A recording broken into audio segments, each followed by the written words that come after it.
नबी। अरे भाई इतनी जल्दी वापस आ गए? 7 भाई ढूंढ रहे थे तुम।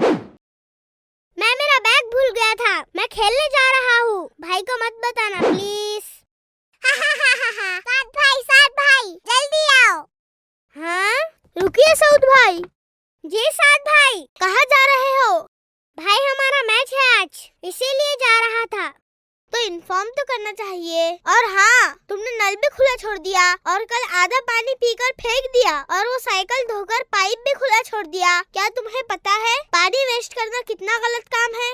भाई पर पानी तो फ्री में आता है। हमारे प्यारे नबी हजरत मोहम्मद सल्लल्लाहु अलैहि वसल्लम ने फरमाया पानी को बर्बाद मत करो, चाहे तुम पानी के जाने पर भी क्यों न बैठे हुए हो। पूरा एपिसोड देखिए किड्स मैसेज पर।